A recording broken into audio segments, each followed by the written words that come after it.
Amrit noni pain oil, ನೋವಿಗೆ ವಿರಾಮ, ದೇಹಕ್ಕೆ ಆರಾಮ.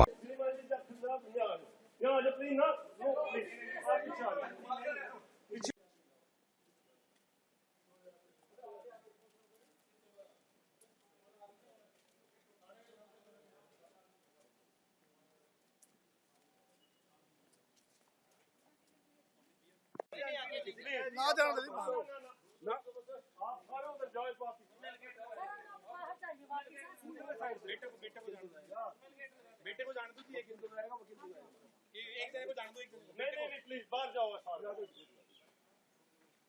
हमने वो आपको रोक है ना, आप प्रॉब्लम क्रिएट ना करो मार अंदर जाने ताला लगा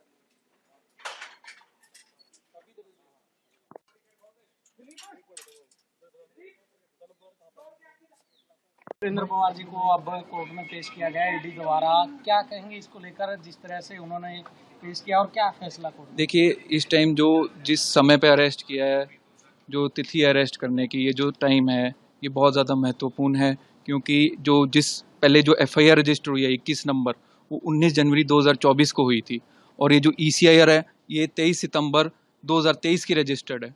तब से लेके अब तक मैं पूरा कोऑपरेट कर रहा था। मार्च में मेरे को 4-5 दफ़े बुलाया, मेरे को सम्मन किया, मैं गया, मेरी स्टेटमेंट्स लिखी, जो डॉक्यूमेंट्स इन्होंने मेरे से मांगे मैंने इनको प्रोवाइड किए। कहने का मतलब मैंने पूरा इनके साथ कोऑपरेट किया और इनके इन्वेस्टिगेशन में पूरा शामिल रहा। जब जब इन्होंने बुलाया मैंने अपनी प्रेजेंस इवेड नहीं करी।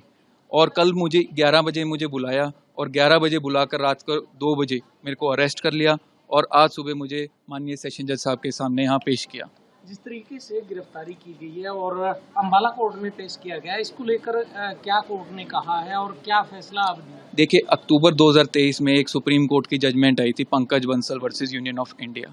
उसमें सुप्रीम कोर्ट ने कहा था कि अगर आप ईडी केस में किसी को अरेस्ट करते हैं तो आपको ग्राउंड्स ऑफ अरेस्ट उनको वर्बली भी बताने हैं एंड इन रिटर्न भी सप्लाई करने हैं। हमने आज उसका हवाला भी यहाँ कोर्ट में दिया कि मेरे को ग्राउंड्स ऑफ अरेस्ट जो हैं वो सप्लाई नहीं किए गए हैं, इसलिए मेरा जो अरेस्ट है वो दैट इज़ टोटली इलीगल।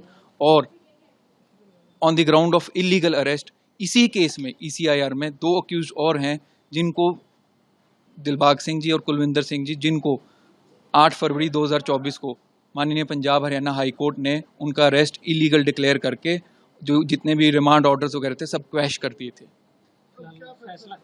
फैसला ये है, इन्होंने 14 दिन का रिमांड मांगा था, हमने इसको अपोज किया कि भाई 14 दिन का क्यों नहीं बनता है, क्योंकि we have cooperated in the investigation.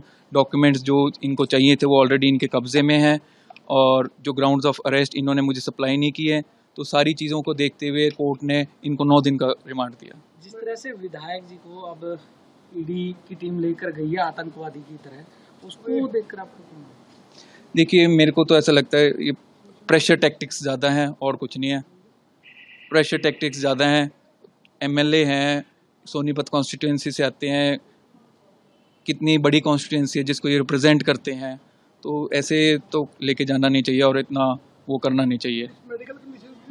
Medical conditions हमने कोर्ट को बता दी थी कि भी ये जैसे डायबिटिक हैं और कुछ मेडिसिन हैं जो इनको रोज़ टाइम टू टाइम लेनी होती हैं, वो इनको लेनी दी जाए वहाँ पर ईडी कस्टडी में, कोई ऑब्जेक्ट ना हो उसके ऊपर। और दूसरी हमने एक रिक्वेस्ट करी थी कि भी रोज़ इनको आधा घंटा काउंसिल से इनके मिलने दिया जाए, जिसको कोर्ट ने माना और कोर्ट ने आदेश दिया कि भी 9 से लेकर 10:30 बजे तक सुबह ये अपने काउंसिल से मिल सकते हैं। एक्यूज से बहुत सारा मटेरियल रिकवर किया था सर्च में, प्लस उसकी स्टेटमेंट ली थी। उस स्टेटमेंट और मटेरियल को क्रॉस चेक करने के लिए कस्टडी रिमांड मांगा था, जो एनफोर्समेंट डायरेक्टरेट को अप्लाई किया था, वो उनको मिल गया कोर्ट से और 9 दिन का कस्टडी रिमांड मिला। तो 9 दिन के बाद एक्यूज को हम पेश करेंगे।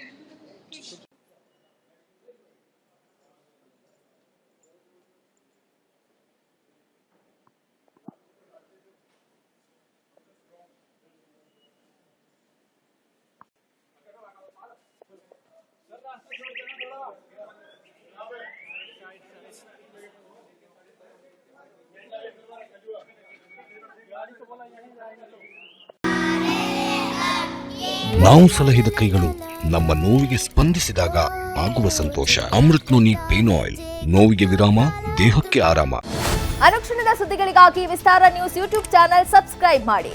ಹೊಸ ಸುದ್ದಿಗಳ ನೋಟಿಫಿಕೇಶನ್ಗಾಗಿ ಬೆಲ್ ಐಕಾನ್ ಕ್ಲಿಕ್ ಮಾಡಿ. ಲೇಟೆಸ್ಟ್ ಅಪ್ಡೇಟ್ಸ್ಗಾಗಿ www.vistaranews.com ವೆಬ್ಸೈಟ್ಗೆ ವಿಸಿಟ್ ಮಾಡಿ.